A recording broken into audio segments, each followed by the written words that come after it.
Sa patuloy na modernization program ng ating Philippine Air Force,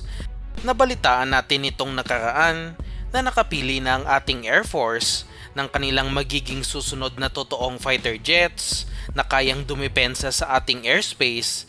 at kayang maka-intercept at makipagsabayan sa aircraft ng ibang bansa. Sa ating pagkakaalam, nasa dalawang offer na lamang ang pinagpipilian ng Pilipinas at ito ang F-16 Vipers na ino-offer ng Lockheed Martin ng Estados Unidos at ang JAS-39 Gripen na ino-offer naman ng Saab ng Sweden at sinasabing may budget na umano ang ating bansa para sa pambili ng mga fighter jets na ito. Malaki na talaga ang tsansa ng JAS-39 Gripen na manalo sa proyektong ito dahil sinuspindi na ng Pilipinas ang planong pagbili para sa 20 F-16 fighter jets mula sa Amerika dahil lumobo na sa $5.58 billion ang presyo nito o nasa 319 billion pesos na mas malaki pa sa ginastos sa buong Horizon 2 ng AFP Modernization Program. Hindi pa natin alam kung magkano ang offer naman ng Sweden para sa kanilang mga fighter jets, ngunit inaasahang mas mababa ang presyo nito kumpara sa offer ng Amerika at inaasahang magkakapirmahan na ng kontrata ngayong taon kaya malalaman na natin kung sino ang nanalo sa loob ng ilang linggo o buwan na lamang. At sa balita na ating nakalap, hindi lang pala ang JAS-39 Gripen at F-16 Viper ang naglalaban para sa fighter jet project na ito ng Air Force matapos inilabas ng Max Defense na nag-offer ang mga European countries ng kanilang Eurofighter EF-2000 Typhoon Tranche 5 fighter aircraft. Sa lahat ng pinagpipilian, ang Eurofighter EF-2000 ang pinaka-capable na fighter aircraft dahil na rin sa napakalakas na engines nito, mas marami ang kayang dalhing mga missiles at bomba at pinakamabilis sa lahat dahil may maximum speed ito ng nasa Mach 2.35 o nasa 2,900 km per hour. Malaki ang tsansa na ang JAS-39 Gripen ang unang mapipili ng ating Philippine Air Force dahil sila ang may pinakamababang presyo ng offer sa lahat at inaasahang nasa 12 units ang mabibili ng Pilipinas, ngunit sa suma total, nasa 40 fighter jets ang gustong bilhin ng ating bansa at inaasahang hindi lang puro Gripen ang bibilhin ng Air Force. Inatasan umano ang Italian defense company na Leonardo na manguna sa kampanya upang mapili ng Pilipinas ang Eurofighter EF-2000 Typhoon at sinasabing nasa 32 fighter jets ang kanilang ino-offer sa bansa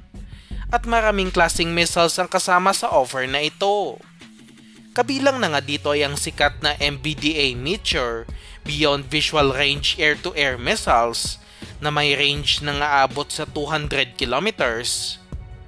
ang MBDA ASRAM Short Range Air-to-Air Missiles na may range naman ng nasa 25 kilometers, ang MBDA Brimstone Air Launch Ground Attack Missiles na ginagamit naman laban sa mga land targets,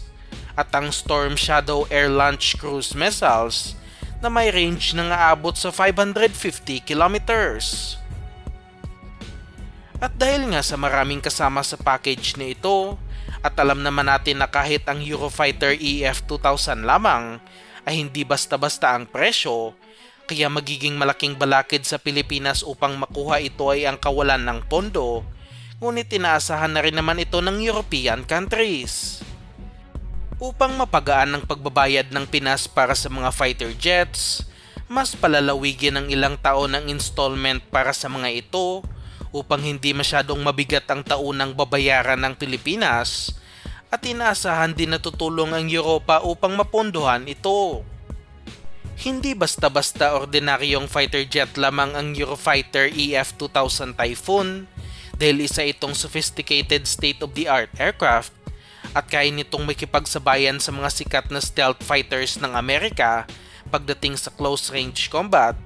tulad na lang ng F-22 Air Superiority Fighter at F-35 Multi-Role Stealth Fighter dahil nagkaharap ng mga ito sa isang aerial exercise. Panapat din umano talaga ang Eurofighter EF-2000 sa mga Chinese fighter jets na manghihimasok sa ating teritoryo, at kaya umano nitong tapatan ang mga fighter jets tulad ng J-10 Vigorous Dragon ng China na napabalitang napabagsak ang Dassault Rafale fighter jet ng India matapos nagkaroon ng engkwentro nitong taon lamang. Sinasabi din kaya din itong tapatan ang mas advanced na mga Chengdu J-20 Mighty Dragon na isang stealth air superiority fighter ng China na kanilang panapat laban sa F-22 Raptor ng Amerika. Mas nagpaganda din sa offer ng Leonardo ay handa silang magtayo ng local manufacturing ng components ng mga Eurofighter dito sa ating bansa, kaya mas mapapadali ang maintenance sa mga fighter jet na ito kung sakaling nasa inventory na ito ng Philippine Air Force. Maliban sa mga Eurofighter, mayroon pang ibang ino-offer ang European countries sa ating bansa, at ito ang kanilang Air Maki M346 Light Combat Aircraft, at ang nakikita nating counterpart nito ay ang FA-50 Light Combat Aircraft ng South Korea na kasalukuyan din ginagamit ng Philippine Air Force. Maganda din naman ang specs ng Air Maki M346 Light Combat Aircraft at maraming bansa din ang gumagamit nito sa ngayon, ngunit mas angat pa rin ang mga FA-50 dahil sa mas mabilis ang South Korean made aircraft, mas mahaba ang range, mas marami ang nadadalang missiles at bomba, at ang pinakamaganda sa lahat ay mas advanced ang dinadalang radar ng mga FA-50. Kaya nag-order na rin ang Pinas nitong Mayo lamang ng nasa 12 bagong FA-50 Block 70 Fighting Eagle na pinaka-advanced at pinaka-latest na bersyon ng FA-50, at nagkakahalaga ang mga ito ng nasa 40 billion pesos.